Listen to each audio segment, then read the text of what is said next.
The Persian Empire was vast. Beautiful Esther, a young Jewish woman, found herself living in its capital city, Susa. She was raised by her cousin Mordecai, a man of wisdom and faith. Fate took an unexpected turn. King Xerxes, seeking a new queen, was captivated by Esther's beauty and charm. She was crowned queen, a secret hidden in her heart. She was a Jew. Mordecai, ever watchful, advised Esther to keep her heritage secret. It was a dangerous time to be Jewish in Persia. Little did they know this secret would shape their destiny. Life in the palace was a whirlwind of luxury and intrigue. Unseen dangers lurked in the shadows. Mordecai, a loyal subject, spent his days at the palace gates. One day, he overheard a sinister plot. Two of the king's own guards planned to assassinate the king. Mordecai acted swiftly, informing Esther of the impending threat. Esther, though afraid, knew her duty. She revealed the plot to Xerxes, saving his life. The conspirators were apprehended and punished. Mordecai's loyalty, though unnoticed by many, was recorded in the royal chronicles. The king, grateful to Esther for saving his life, showered her with affection. He appointed Haman, a proud and ambitious man, to a position of great power. Haman, with his heart filled with arrogance, demanded respect and obedience from all. However, Mordecai, a man of principle, refused to bow down to Haman. He saw the darkness in Haman's heart, a darkness fueled by prejudice. Haman, enraged by Mordecai's defiance, vowed revenge. When Haman discovered Mordecai was Jewish, his rage knew no bounds. He devised a wicked plan, a plan to exterminate all Jews in the Persian Empire. Haman, cunning and manipulative, approached the king with lies. He poisoned the king's mind against the Jews, painting them as disloyal and dangerous. Xerxes, blinded by Haman's deceit, agreed to a horrific decree. The decree ordered the annihilation of all Jews in the kingdom. They were to be slaughtered, their possessions plundered. Fear and despair gripped the Jewish community. Their very existence was in peril. The 13th of Adar was the chosen date, a day that would forever be etched in the memory of the Jewish people. The news of the decree reached Esther in the palace. She was devastated. Her people, her family, faced imminent death. Mordecai implored Esther to intervene, to use her position as queen to save her people. Esther was terrified. Revealing her Jewish identity could cost her the king's favor, even her life. She hesitated, torn between fear and duty. Mordecai's words echoed in her heart. "Who knows but that you have come to your royal position for such a time as this?"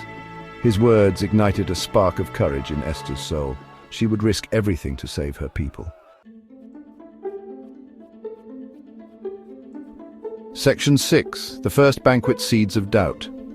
With a heavy heart and unwavering resolve, Esther approached the king. She invited Xerxes and Haman to a grand banquet. It was a risky move, but she needed to gain the king's trust before revealing Haman's treachery. The banquet was lavish, filled with music, dancing, and delicacies. Esther, using all her charm and wit, kept the conversation light, diverting attention from her true purpose. As the evening progressed, Xerxes, pleased by Esther's efforts, asked her to name her heart's desire. He promised to grant it, whatever it may be. Esther, seeing an opportunity, requested their presence at a second banquet the following night. Section 7. The Second Banquet, Unmasking Evil. The night between the banquets was filled with anticipation and dread. Haman, blinded by his arrogance, boasted of his position and the king's favor. He even built a gallows, intending to hang Mordecai in the morning. Meanwhile, the king, unable to sleep, ordered the royal chronicles to be read to him. He learned of Mordecai's heroic act, how he had saved the king's life. Xerxes was astonished. Mordecai had never been rewarded for his loyalty. The second banquet began. The tension in the air was palpable. Esther, gathering her courage, finally revealed her secret. "I am a Jew," she declared. She then exposed Haman's wicked plot, his plan to exterminate her people. Section 8. Triumph and Deliverance. The king was furious. He had been deceived by Haman. His beloved queen was a target of this evil scheme. He ordered Haman to be hanged on the very gallows he had built for Mordecai. Justice was served. Esther, with tears in her eyes, pleaded with the king to revoke the decree against her people. The law of the Medes and Persians could not be revoked, but Xerxes, eager to right the wrong, issued a new decree. This decree granted the Jews the right to defend themselves against their attackers. On the 13th of Adar, the tide turned. The Jewish people, empowered by their faith and courage, fought back against their enemies. Section 9. A Legacy of Courage. Purim.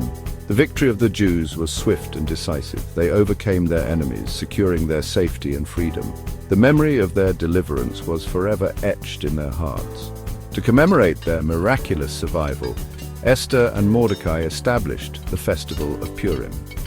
It was a time for feasting, celebration, and remembering the courage of one woman who risked everything to save her people. Esther's story is a testament to the power of faith, courage, and the unwavering spirit of the human heart. It reminds us that even in the darkest of times, hope can triumph over evil. Her legacy continues to inspire generations, a beacon of light shining through the ages.